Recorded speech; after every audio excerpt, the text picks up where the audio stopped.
Okay, ready? All right, Isla, obviously not the result you wanted today, but just talk us through your thoughts on the match and how your opponent did today.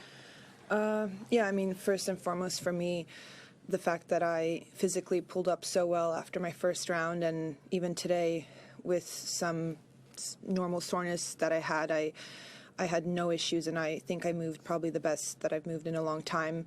Just gives me a lot of confidence moving forward.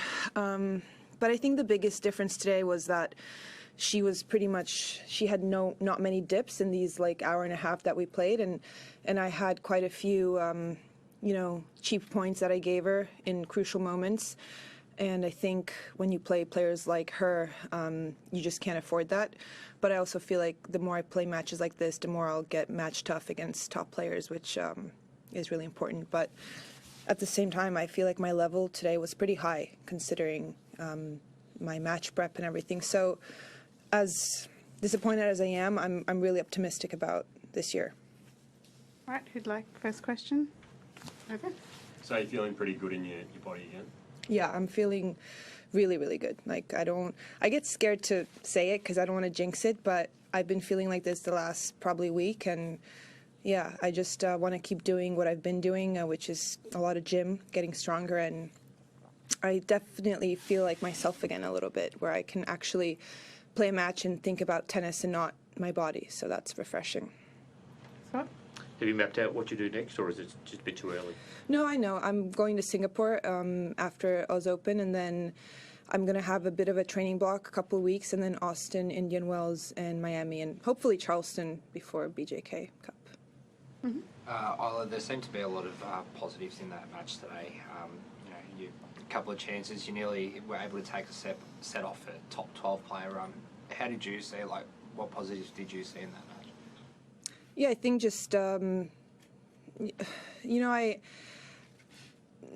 don't approach it looking at her ranking because I haven't played her ever, and I don't really actually know her that well because I haven't even practiced with her. I know she's had an incredible last year, but so I just kind of try to see try to compare myself to my best before, and that's not always a great thing, but if I am doing that today, I feel like I showed a lot of glimpses of how I used to play, and that makes me happy. So I think that's the reason why I got it to be so close.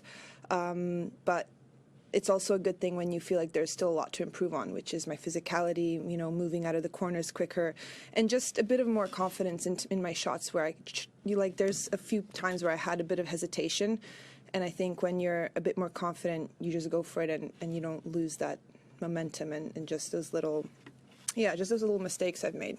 And what does that best, I suppose, look like to you when you're saying you're getting back to your best? Like, what does that sort of look like? What are there certain trigger points to realise? Yeah, I'm feeling good about this. This is my. Yeah, just being the one dictating points, and I think I'm a taller player on the tour, and I think I wasn't the worst mover. Like, I move good, and I think getting my movement back and dictating points, just trusting my shots, trusting my serve, trusting in my ability that I can, produce really good tennis off my racket and not being pushed around by my opponent. So, yeah, just kind of being the one in control. I think that's when I play my best tennis. Any more? Yeah. The last 2 years have been hard, obviously, with injury. You're one of the older players in the Australian contingent, but there are a lot of players on the tour, right through their 30s, performing at a very high level. What do you see your future like, in 3, 5, 10 years? Like in tennis, or you're talking? Well, yeah, let's start with tennis. Oh, I mean, 10 years, I don't see myself playing for 10 more years, that's for sure. But I'm actually in a really, I used to fear getting older and being in this stage of my career, but I don't know, starting this year I feel really excited because I think that my best still could be in front of me, and judging from today, it gives me a lot of confidence to say that.